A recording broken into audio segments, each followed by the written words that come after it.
Hello, and welcome back to the Mission Makers podcast. Now, when you understand that our mindset towards money typically begins as early as 3 years old, you realize just how deep the impact is of the messages transmitted in childhood when it comes to attaining financial freedom. And in today's episode of the podcast, we're joined by two distinguished guests from the worlds of financial literacy and education, Dr.Mara Harvey and Sabeen Nanji, who share fascinating perspectives to empower the next generation with essential financial skills and ethical values. And I really want you to really think about the messages that were shared to you in your childhood around money. It's an uncomfortable subject, but it's a very important one, I think, because it has such a big impact on literally our past, our present, and our future. And so going a bit deeper into our guests, Dr. Mara is a senior leader in the finance world with an illustrious academic background stemming from Harvard, Freiburg, and IMD. She has over 2 decades of experience in wealth management and has worked extensively with ultra-high net worth families around the world and led global social and digital innovation initiatives in the financial industry. She currently serves as the CEO of VP Bank for the Switzerland and European region, and she's also the author behind Smart Way to Start, a children's book on money and ethics, as well as being an educator with masterclasses for parents to 10x their children's financial future. And so who better to invite on the show than Mara to speak about this incredibly important topic.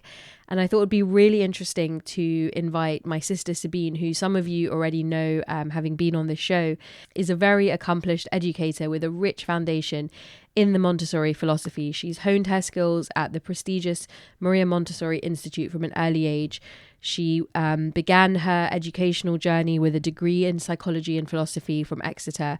And since then, she's embarked on a journey of lifelong learning. She has over 4 degrees, all kind of going deep into the early years.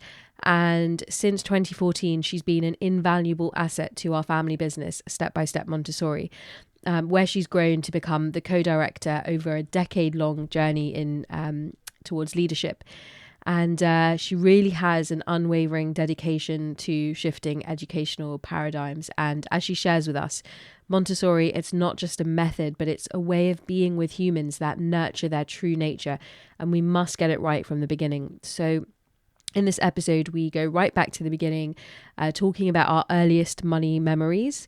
We then talk about the analog versus digital experience of money, the ethics behind it, rising above the materialism associated with money despite social media and the influences from our society, the impact of gender differences in financial education, common mistakes parents might make when teaching their kids about wealth, and so much more. So let's dive straight in. Hey, how's everyone doing? Welcome to the Mission Makers podcast. Hey, it's great to see you again. Yes, and welcome to the podcast, Mara. It's your first time on Mission Makers, so we're absolutely delighted to have you on the show today. Thank you. It's my pleasure to be here. So we'll start with you, Mara. Your career has encompassed various roles. You've had a fascinating career from strategy consulting to global transformation management. And you've also dedicated a significant part of your career to advancing financial literacy, particularly amongst children. And I'm so excited today to have both of you on the show to really dig deeper into this topic, because I think it's so important, and it has such an impact, for the rest of your life, when these kind of areas are maybe not so strong, from the younger ages. It's nice to really, for our listeners, to also really kind of think about their journeys with wealth, maybe if they have children, what kind of messages they're transmitting, and also maybe if they're thinking about children, what, some of the things they could be thinking about. So Mara, tell our listeners a little bit more about your professional journey and why this specific area of education is so important to you. Thank you. I'm an economist by background, so I love looking at the macro picture of things. And 23 years and counting of experience in wealth management. And it's been my journey through wealth management over the past couple of decades that led me to look at the societal dynamics, if you want, of how women and men engage in wealth matters. And some 15 years ago, I became acutely aware that the financial industry not only lacked diversity internally, but also lacked addressing women's needs as clients, so that I would say inside lack of diversity really was mirrored on the outside as well.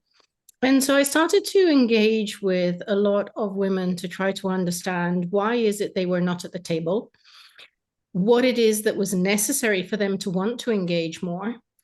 And through that journey, it became very clear that a lot had to happen for female financial participation to progress. And I basically spent the past decade of my life trying to do that and working with many wonderful colleagues worldwide to really advance how wealth management approaches a female clients across the globe. And there are, of course, many regional differences. And ultimately, I wanted to understand why women engage differently, because that engagement or lack of engagement puts them at a disadvantage for life.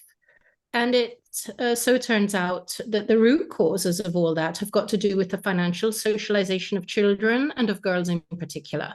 So unless we fix that, we're not fully empowering girls to grow up to their full potential. Absolutely. And so what does that look like for you now on a sort of day-to-day basis? What are you up to in that world of trying to equalize that space? So a few years ago, I really started to ask myself, how can we change the way little girls relate to money? Because too much research pointed to the fact that we do talk about money to children, only we talk about money differently to boys than we do to girls. To boys, we tend to talk about earning money and how you make money. And to girls, we tend to talk about how to spend money and how you should manage a budget on a daily basis. And that's a huge difference. And I also realized that there weren't any female role models for little girls to look up to. And when I say little girls, I really mean, call it ages 3 to 10, starting very, very early. What does a little girl see around her as she grows up? What role models does she see? What money messages does she see? And how much of that can she relate to? And how much of that really empowers her? So I decided to write some stories in rhymes for little girls to relate to, so they can understand where money comes from. They can understand why your savings in a piggy bank can't grow. They understand that when you are spending your money, there are lots of trade-offs to be made. So you really need a smart plan. And most importantly, you need to continue asking yourself where your money goes when you spend it, because it has an impact. And those little stories turned out to be a book series, currently 6 books and counting. And I worked with an amazing illustrator, Maria Ilustrajo, who has meanwhile won the World Illustration Award. So I'm super proud of her. And brought this little book series to life for kids. And I would say this is the toolkit which enables parents to just tee up these important conversations with zero effort, right? You can embed it in a child's bedtime routine. But most importantly, I wanted to explain to parents, why is it so important to start early? Because very often parents would tell me, but, shouldn't children be children? Why do we need to talk about money to 5-year-olds? Can't this wait until they're 10 or older? And I really had to explain so many times that, no, we can't wait, because your children are learning, even if you're not teaching them. They're absorbing all these money messages by what they see in the family context, in a school context, just in society in general, when they're out and about. And we can't leave it to chance. We need to take responsibility for it. And that's why I created a masterclass for parents to really take them by the hand and say, here's how you can reflect on how you're teaching your child about money, or not, and maybe should, and really help people in a very pragmatic and step-by-step way, because you realize that the lack of financial literacy is not just a problem for children today. It's actually been a problem for the past generations, and in particular of women, who are the main role models for their kids. Absolutely. Well, first of all, congratulations on the work that you're doing. It's super important, and I love the books that you've written, and I think, and we'll definitely touch a little bit more as well on some of the strategies you took around that. And Sabeen, you've been on the show every season now, so welcome back. Thank you. It's great to have you back on the show. As some of our listeners may know, you run well. First of all, you're my sister. And secondly, you run a Montessori school in North London, which is our family business. And so I'd love for you to recap for our new listeners about your experience in education and what inspired you to pursue Montessori as a path, as a professional path. Sure.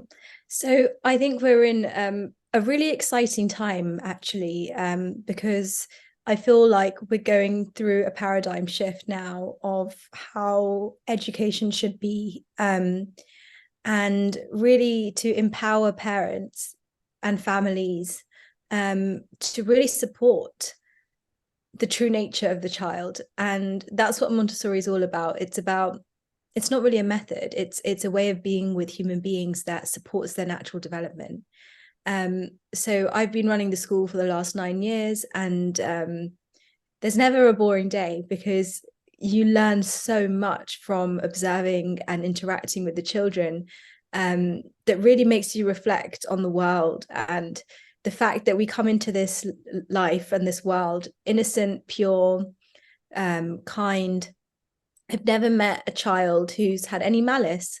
And yet at the same time, something happens down the line that doesn't support the human being to be in their optimum state. And so this is what excites me about this work, because I really believe that if you get the early years right, you set in motion a foundation that will survive the hardest of storms, that life will bring.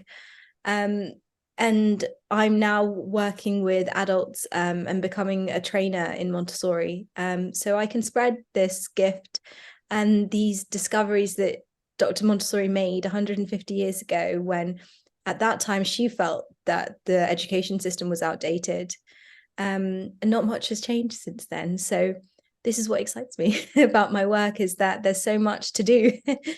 So so that's a little recap about what I've been up to recently. Nice, yes, and your journey is always evolving. And so before we dive a little deeper into our discussion, I'd love to ask you both what your mindset towards finance has been from a young age and what it's evolved to. Do you remember your earliest memory of money? And maybe Mara, if you want to kickstart that memory. Yes, of course I do. And it is so important to reflect on these early money memories, because when you do, you realize how much that shapes your journey with money later on in life. So my first money memory is being asked by my dad to sweep away the leaves on an autumn windy day in the garden. And of course it was windy, so the leaves kept on fluttering about, which didn't make it any easier. But the messages that my dad conveyed again and again was, if a job's worth doing, it's worth doing properly. So I needed to do my job properly down to the very last leaf to earn my pocket money.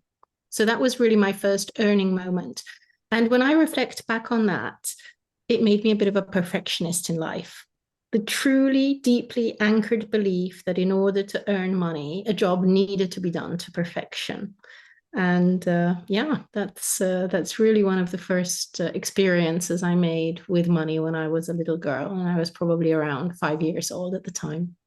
And so do you still believe to earn money, you put a lot of perfection into what you do to get the financial? Actually, yes. And especially I came to reflect upon this many years later, that this underlying money message of if a job's worth doing, it's worth doing properly, which has also got to do with work ethics, implied that I wouldn't question how much money I was given for a given job, right? It wasn't about your self-worth.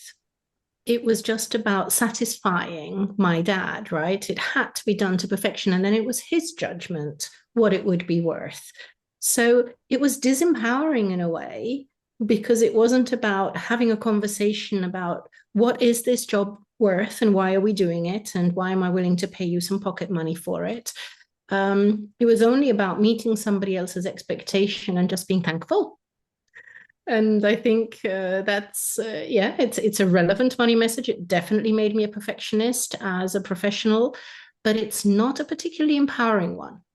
Yeah, absolutely. And I'm sure that it probably took quite a few years to go back and actually understand the layers of that simple kind of task, but actually what the hidden layers are behind that, which is very interesting. And Sabeen, what about you? Do you remember your first earliest memory of money? It's a very visual memory for me. It's my Minnie Mouse piggy bank and saving my money, always my coins, and then counting them all up when the piggy bank got full, going to the bank and exchanging it into a note, or depositing it when I was a bit older into a bank account. And I think it's really interesting to reflect back, because I think everything that I learned about money was implicit. It was never explicit. It was never a conversation. It was always just implied upon. And I think I always had this sense that I always need to save money. And like I was very much a saver rather than a spender growing up. So I think it's very important that we are opening this conversation. When you even reflect back to your own childhood, I don't even remember us as a family ever even talking about, to a child, where this money is going, what you should do with it, how you should make these decisions. And I can see, now as an adult, that if I had that conversation 15 years ago, it would be a different reality, about where you were at in terms of growing your money, not just saving it. So what about you, Farah? Do you have any early memories?